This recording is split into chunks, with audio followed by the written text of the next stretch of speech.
आज हम पढ़ेंगे समस्या समाधान विधि और इसका अर्थ पढ़ेंगे, फिर इसकी परिभाषाएं पढ़ेंगे।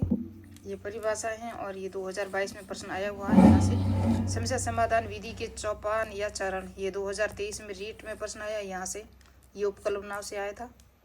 समस्या समाधान विधि के सोपान जो इग्नू ने बताए थे ना, वो थे, वो जो इससे पहले बताए वो एनसीईआरटी के अनुसार थे। और इसके गुण कौन कौन से हैं और इसके दोष कौन कौन से हैं। फिर थोड़ा सा देखेंगे कि परियोजना विधि कल पढ़ी थी ना हमने उसको, और समस्या समाधान विधि दोनों की जो अंतर देखेंगे, दोनों में क्या अंतर है। कल के पाठ में हमने पढ़ा था परियोजना विधि, इसके जनक वगैरह कौन थे, कहाँ इसका प्रयोग किया गया था पहली बार। ये किलपैट्री की परिभाषा याद रखना, रीट परी हुआ ना 2024 वाला, वो उसके अंदर ये परिभाषा अभी आई थी, याद रखना। वह सामाजिक वातावरण में संपन्न की जाने वाली जो उद्देश्य प्रक्रिया है उसे क्या कहते हैं, परियोजना। एक पर्सन प्रोजेक्ट जो प्रायोजना विधि है ना, उसके प्रकार से आया था, ये आया था यहाँ से। उद्देश्य के आधार पर किलपैट्रिक ने परियोजना को 4 प्रकार बताया था, इसमें से ये दे दिया था, ये दे दिया था और ये दे दिया था, ये नहीं दिया था, दूसरा ऑप्शन दे दिया था। 4 ऑप्शन दिए थे, तो याद रखना चारों ऑप्शन सृजनात्मक, कलात्मक, अभ्यासात्मक और समस्यात्मक, ये 4 प्रकार की जो उद्देश्य के आधार पर प्रोजेक्ट या परियोजना बताई थी किलपैट्रिक ने। एल्सवर्ग, अब की बार याद रखना, टेरी हिक के अनुसार कितने प्रकार की प्रायोजनाएं बताई है, तो ये भी कल के वीडियो मैंने बताया था। और समस्या, स्थान और गतिविधि आधारित, इनको भी याद रखना। 100% यहाँ से कोई एग्जाम नहीं हुआ, ये रीट में भी अभी आया था और सेकंड ग्रेड 2024 वाला पेपर वहाँ भी आया था। तो परियोजना विधि की सोपान, चरण या पद, इसको अच्छी तरह याद रखना, रट लेना, हमेशा ही आता है और रीट में 100% यहाँ से प्रश्न आएगा। कल की वीडियो में मैंने बताया ना परियोजना विधि यानी कि सिचुएशन, उसके बाद क्या बताया था, सिलेक्शन, उसके बाद प्लानिंग, है ना। उस तरह से आप इंग्लिश में नाम याद रखना, क्योंकि वो कंफ्यूजन नहीं कर सकोगे, आप भूलोगे नहीं और याद रह जाएगा। और ये परियोजना विधि जो उपयोग कहाँ कहाँ की जाती हैं, तो ये रीट 2024 में आया था ये भी। अब हम पढ़ते हैं समस्या समाधान विधि, इसे सुकराती या प्रश्नोत्तर विधि भी कहते हैं। प्राचीन काल में इसका प्रयोग सुकरात, सेंट थॉमसन ने इसका प्रयोग किया था। किसने किया था, सुकरात और सेंट थॉमस ने किया था। सुकराती विधि भी कहते हैं, प्रश्नोत्तरी विधि भी इसे कहते हैं। इस विधि को जॉन डीवीडी और किलपैट्रिक ने इसको आधुनिक रूप प्रदान किसने किया था, जॉन डीवीडी, उसके बाद इसके शिष्य थे किलपैट्रिक। और आपको पता है प्रोजेक्ट विधि का भी यही थे परियोजनावाद के जनक, और इसको आगे बढ़ाने का, प्रोजेक्ट विधि या परियोजनावाद विधि को आगे बढ़ाने का श्रेय किलपैट्रिक को जाता है, इसलिए विस्तार इन्होंने किया था, इसलिए इनको भी जनक कहा जाता है प्रोजेक्ट विधि का। और जबकि प्रायोजना के जनक ये हैं जॉन डीवीडी।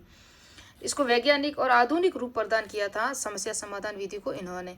इस विधि का मनोवैज्ञानिक आधार क्या है, गेस्टाल्टवाद, समग्रवाद, है ना, सूझ का आधार पे। ये जब हम पढ़ेंगे साइकोलॉजी में, उसके अनुसार 1970 में इसे एनसीईआरटी द्वारा अपनाया गया था। किसको, समस्या समाधान विधि को।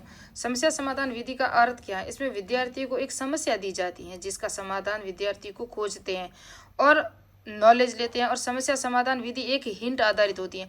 जिस तरह हम भारत का मैप वगैरह बता देते हैं, स्टूडेंट को बताते हैं ना कि ये मैप है, ये आपको देश खोजना है, कौन सा, पश्चिम बंगाल खोजना है, चाहे इधर से गुजरात खोजना है। लेकिन गुजरात को खोजने के लिए हम उसको हिंट देंगे कि क्या है, कि वो भारत की पश्चिमी दिशा में कौन सा है, गुजरात राज्य है, और भारत की पूर्व दिशा में पश्चिम बंगाल है। अब आपको ढूंढना है, तो वो उस तरह से ढूंढना, क्योंकि हमने हिंट तो दे दिया, क्योंकि उनको दिशा बता दी। अब वो उत्तर और दक्षिण तो नहीं जाएंगे, पूर्व और पश्चिम में ही खोजेंगे, फिर इनको पता चल जाएगा कि हिंट दिया जाता है इस तरह से। और समस्या समाधान विधि की परिभाषा है कॉर्टर वी गुड के अनुसार, यह निर्देश विधि, कॉर्टर गुड ने कहा था, ये निर्देश विधि है जिसके द्वारा सीखने की प्रक्रिया उन चुनौतीपूर्ण स्थितियों के सर्जन द्वारा या प्रोत्साहित किया जाता है जिनका समाधान करना आवश्यक है। गेट्स और स्किनर ने क्या कहा, शिक्षण का एक रूप है जिसमें उचित स्तर की खोज की जाती है। क्या है समस्या समाधान विधि, शिक्षण का एक रूप है। समस्या समाधान विधि में किसी समस्या के समाधान हेतु मानसिक शक्तियों का प्रयोग करते हुए समाधान ढूंढने का प्रयास किया जाता है। मानसिक शक्तियाँ यानी कि चिंतन, चिंतन यानी कि बौद्धिक विकास, बौद्धिक विकास यानी कि संज्ञानात्मक विकास, माइंड से सोचते हुए हर एक समस्या को समाधान करना कक्षा में।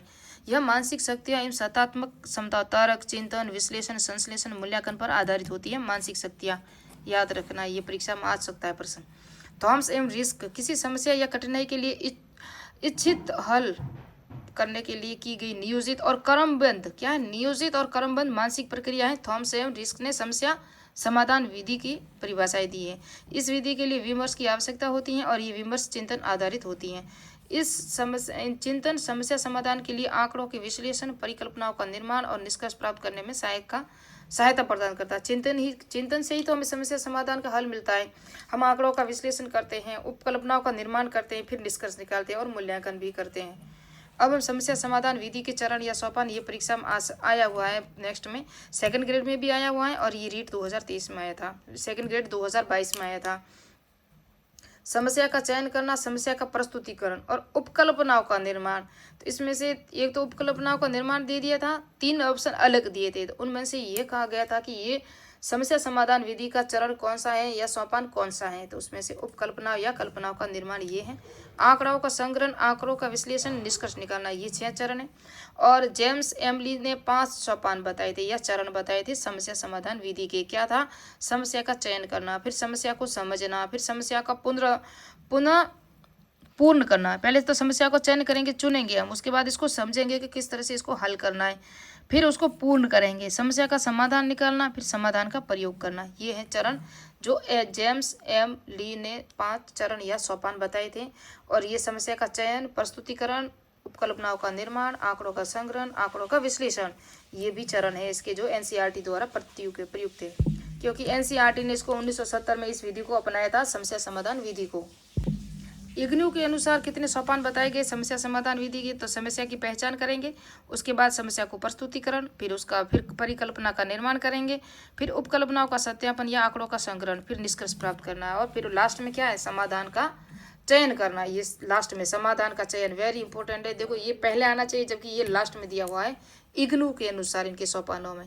समस्या समाधान विधि के गुण क्या है? ये मानसिक शक्तियों का विकास करेंगे। आप अपने माइंड से सोचोगे, चिंतन शक्ति बढ़ेगी, निष्कर्ष निकालोगे, है ना, समस्या का समाधान हो जाएगा। बालक मानसिक रूप से सक्रिय होता है, सोचना, चयन करना, तुलना करना, निर्णय निकालना। आपकी निर्णय शक्ति भी इसमें विकास होता है, निर्णय शक्ति का, क्योंकि आप दोनों गुण या दोष और पूरी समस्या को पूर्ण रूप से देखोगे तो आपके चिंतन शक्ति का विकास होगा।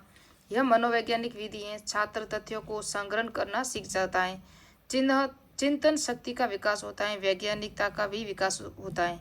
इसके अंदर दोष क्या है? जूनियर स्तर के लिए अधिक उपयोगी नहीं है। इसका बार बार प्रयोग करने से नीरसता और यांत्रिकता बन जाती है। प्रयोग में बहुत समय भी लगता है। छात्रों की रुचियों का कोई स्थान नहीं होता। सामग्री अधिक चाहिए। इसमें प्रयोग के लिए अनुभवी और कुशल शिक्षकों की भी आवश्यकता होती है। तो बार बार प्रयोग करेंगे तो उसके अंदर हम आ रहा है, ये बार बार नहीं देखोगे आप। प्रयोग में बहुत समय ज़्यादा लगता है क्योंकि सोचना पड़ता है। पहले तो आपके समस्या का समाधान के लिए समस्या की पहचान करोगे, फिर उसको प्रस्तुत करोगे, फिर उस पर सोचोगे, यानी कि कल्पना बनाओगे, बहुत टाइम लग जाएगा। और छात्रों की रुचि का कोई नहीं, समस्या दी जाती है या समस्या कोई भी हो जाए, इसमें रुचि को ध्यान में नहीं रखा जाता। बालक की योग्यता का भी ध्यान में नहीं रखा जाता इस विधि में। थोड़ा सा हम देखेंगे क्योंकि परियोजना विधि या प्रोजेक्ट विधि का नेक्स्ट पार्ट में पढ़ाई थी। अब परियोजना विधि और समस्या समाधान विधि दोनों में अंतर देखेंगे हम। देखो, योजना का समस्यात्मक होना आवश्यक नहीं है। परियोजना विधि में कोई समस्यात्मक योजना नहीं होती, वहां परिस्थिति का निर्माण किया जाता है प्रथम सोपान में ही, प्रोजेक्ट विधि में। जबकि विषय वस्तु का समस्यात्मक होना आवश्यक है। यहाँ समस्या होगी तभी आप उसका हल ढूंढोगे और जरूरी भी है। इसमें क्रियात्मक रूप से हल ढूंढा जाता है। जो परियोजना विधि है ना, ये करके सीखने पर जोर देती है। आप प्रोजेक्ट विधि से कहीं बाहर गए, क्षेत्र भ्रमण, यानी कि किसी मैदान में गए या कोई नदी नाले साफ करने वगैरह गए, जहाँ भी गए, योजना या परियोजना कोई भी प्रोजेक्ट है तो वो आप अपने आपकी शारीरिक क्रियाओं द्वारा होता है। जबकि ये समस्या का समाधान है ना, इसमें संवैधानिक रूप से हल ढूंढा जाता है और चिंतन का विकास होता है, क्योंकि आप सोचने पर मजबूर हो जाओगे। हर कोई समस्या होगी तो पहले आप चिंतन का विकास होगा, चिंतन के द्वारा आप उस पर सोचना, निर्णय निकालना, फिर विश्लेषण करोगे और फिर उसको मूल्यांकन करके निर्णय दोगे। तो ये क्या है कि ये संज्ञानात्मक विधि है। क्या है? संज्ञानात्मक पक्ष पर ही जोर दिया जाता है केवल इस पर, और इसमें क्रियात्मक। यह व्यवहार में तीनों पक्षों का उपयोग करती है, जैसे कि क्रियात्मक, संज्ञानात्मक और व्यवहारात्मक, तीनों पे। कि संज्ञानात्मक, क्रियात्मक और भावात्मक 3 पक्ष होते हैं, तीनों का ही उपयोग किया जाता है। जबकि इसके अंदर केवल संज्ञानात्मक का किया जाता है। चिंतन, बोध और जो चिंतन स्तर है ना, उस तरह से तीनों उस स्तर का भी प्रयोग किया जाता है। और 1 से 12 तक ये उपयोग की जाती है जो परियोजना विधि है। और ये सिर्फ माध्यमिक स्तर के लिए और उच्च माध्यमिक, यानी कि 10 से 12 तक, 8 से 10 तक और 10 से 12 तक 2 क्लासों, यानी कि उच्चतर क्लासों के लिए ही ये उपयोग में की जाती है समस्या समाधान विधि। इस विधि का निष्कर्ष प्राप्त नहीं होते, जबकि इस समस्या समाधान हेतु निष्कर्ष प्राप्त करना भी जरूरी है। आपको कोई भी समस्या दी जाती है उसका हल ढूंढना जरूरी होता है। इसमें करके आप क्या सीख कर आओगे और वो जो सीखा है ना वो आगे और उपयोग करते ही जाओगे। तो ये थी समस्या समाधान विधि और ये थी प्रोजेक्ट विधि या परियोजना विधि। पूरा डिटेल से पढ़ा दिया मैंने। नेक्स्ट में पढ़ेंगे सामाजिकृत अभिव्यक्त विधि। मिलते हैं नेक्स्ट पार्ट में।